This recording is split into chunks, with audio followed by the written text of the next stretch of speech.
غور سے سنا، حضرت عارف کھڑی میاں محمد رحمت اللہ تعالی علیہ، آپ جا رہے تھے بننے پہ، سننا غور سے، بننے پہ جا رہے تھے تو وہاں کنواں تھا، دیہات کا علاقہ، کنواں تھا، تو کچھ جوان لڑکیاں پانی بھرنے آئی ہوئی تھی، گڑے لے کر نہ پانی بھر رہی تھی۔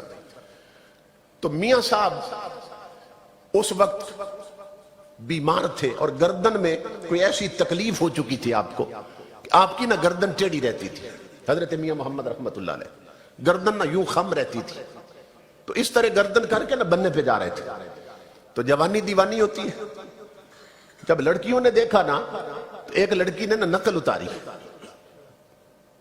اور باقی سب ہنسنے لگی، اشارہ کر کے نا میاں صاحب کی طرف، وہ نقل اتاری اور ہنسنے لگ گئی، وہ بھی تو پھر میاں محمد تھے۔ پاس آ گئے بچیوں کے اور فرمانے لگے میری بیٹیوں اللہ تمہیں ہنستا رکھے، سدا خوش رہو، مگر صرف مجھے اتنا بتا دو، صرف اتنا بتا دو، بانڈے تے ہنسیوں کہ کبار تے ہنسیوں؟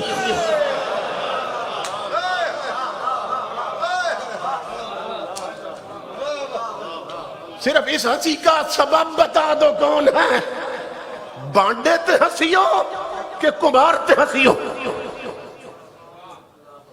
مجھ پہ ہنسی ہو یا میرے بنانے والے پہ ہنسی ہو؟ کس کا مذاق اڑا رہی ہو؟ اس لیے امام الانبیاء کے غلاموں ہمارا حال ابتر ہو چکا ہے۔ تو امام الانبیاء نے فرمایا لا يدخل الجنت نمام، لا يدخل الجنت قطات، اور اسی طرح امام الانبیاء نے فرمایا لا يدخل الجنت منان، حضرت صلی اللہ علیہ وسلم نے فرمایا احسان کر کے جتانے والا جنت نہیں جائے گا۔ لوگ کتنا حیا کرتے ہیں، حضرت امام اعظم رضی اللہ تعالی جن کے ہم مقلد ہیں،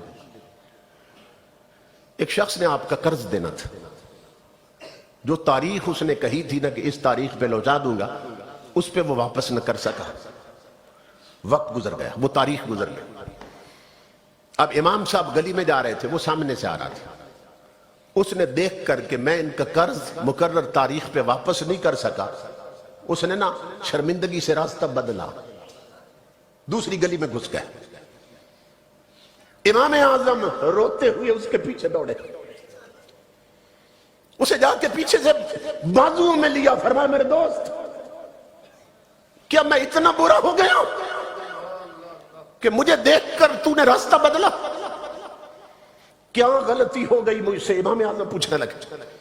اس نے کہا حضور غلطی آپ سے نہیں ہوئی، وہ قرض لیا تھا تاریخ پہ لوٹا نہیں سکا وعدے کے مطابق، اب شرمندگی ہو رہی تھی کہ آپ کا سامنا کیسے کروں۔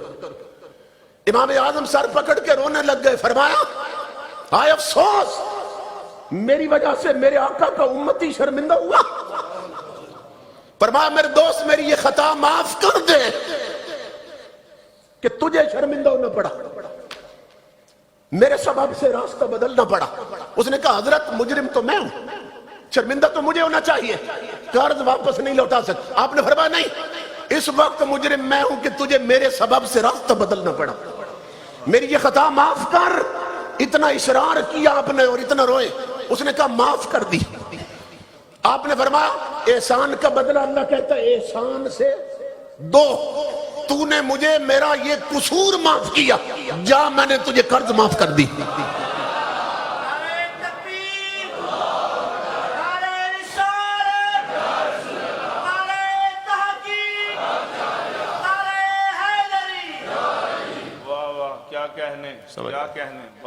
تو امام الانبیاء کے غلاموں یہ ہے اسلام کا حسن، یہ حضرت صلی اللہ علیہ وسلم کی تعلیمات۔ تو میرے آقا نے فرمایا احسان کر کے جتانے والا جنت نہیں جائے گا۔ اللہ فرماتا ہے احسان کر کے مت جتاؤ ورنہ دیا ضائع ہو جائے گا۔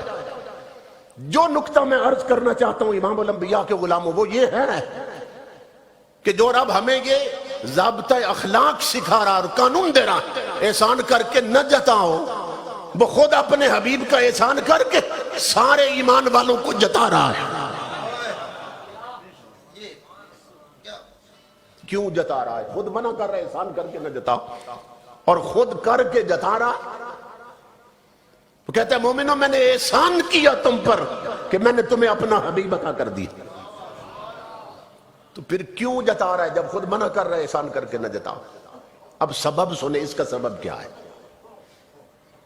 اللہ فرما رہا ہے کہ میں نے تمہیں ہر شے دی، احسان نہیں جتایا، اور محبوب دے کر بھی احسان نہ جتاؤں.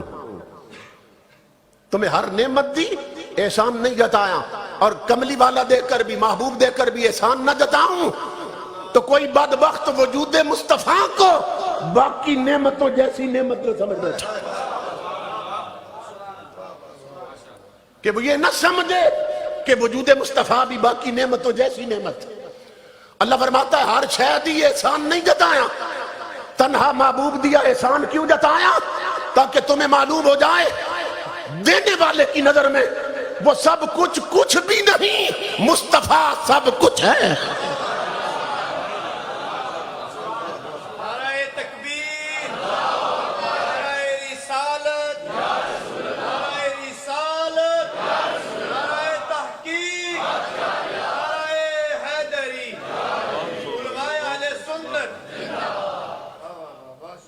فرمایا اگر ہر نعمت دے کر احسان نہ جتاؤں اور محبوب دے کر بھی نہ جتاؤں تو کوئی بدبخت محبوب کو بھی دوسری نعمتوں جیسا نہ سمجھ لے. فرمایا ہر شے دی نہیں جتایا، تنہا محبوب دیا جتایا تاکہ پتہ چل جائے میری نظر میں وہ ہر شے مل کر کچھ بھی نہیں، تنہا مصطفیٰ سب کچھ ہے. اس لیے احسان جتایا. یعنی یوں سمجھو ایک طرف پوری کائنات ہے، ایک طرف تنہا مصطفیٰ کی ذات ہے، اور نظم ہستی میں توازن کے لیے ساری دنیا اور تنہا مصطفیٰ. ایک طرف پوری کائنات ہے، احسان نہیں جتایا دے کر پوری کائنات، تنہا محبوب دیا تو جتا دیا. کیوں؟ تاکہ تمہیں پتہ چل جائے میری نظر میں بھی کائنات ساری مل کر کچھ بھی نہیں، تنہا حبیب سب کچھ. اللہ اکبر.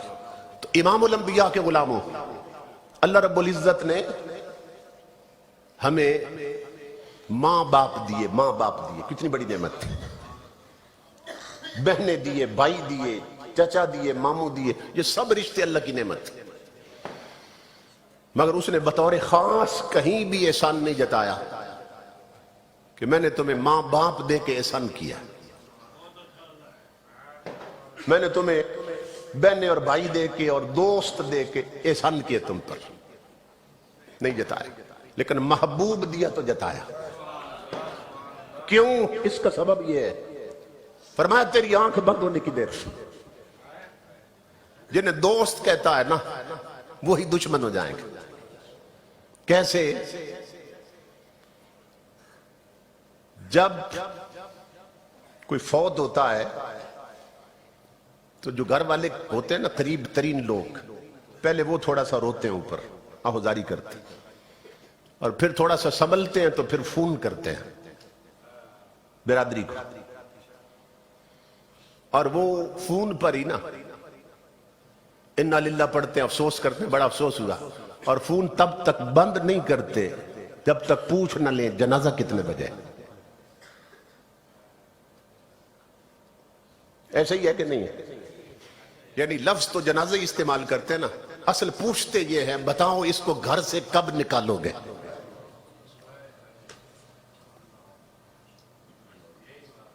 سب سے بڑی اب فکر یہ ہے کس وقت جنازے کا اعلان کریں. اور آنے والوں کو جو تعلق والے تھے، برادری والے تھے، دوست یار بیلی تھے، سب اس ٹینشن میں ہیں کہ جنازہ کس وقت ہوگا. یعنی اسے گھر سے نکالا کب جائے گا. جس کوٹھی کے لیے معلوم نہیں اس نے کتنے پاپ کمائے تھے، جن بچوں کے لیے اس نے قبر اور قیامت خراب کی تھی، اب وہی اولاد سوچ رہی ہے اس کو گھر سے نکالنے کب. اور پھر امام الانبیاء کے غلاموں، ہر بیٹا اس کی نظر لگی ہے ہاتھ کی انگوٹھیوں پہ. ابا تو اب جا رہا ہے، ایک سوچتا ہے میں اتار لوں، دوسرا سوچتا ہے میں اتار لوں. اگر قیمتی گھڑی ہے باپ کے بازو میں تو بچے سوچ رہے ہیں سب سے پہلے میں اتار لوں. جیب میں پرس پہ بٹوے پہ نظر ہے کہ سب سے پہلے میں نکال لوں، کیونکہ یہ تو اب گیا.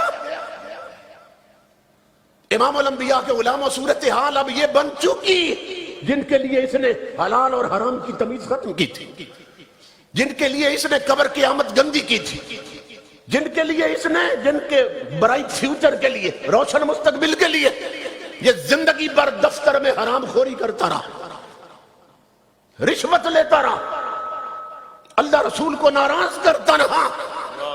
امام الانبیاء کے غلاموں انہوں نے پسند کی گھڑیاں بھی اتار لی، انگوٹھیاں بھی اتار لی، پرس بھی نکال لیے، اور آگے بڑھو امام الانبیاء کے غلاموں.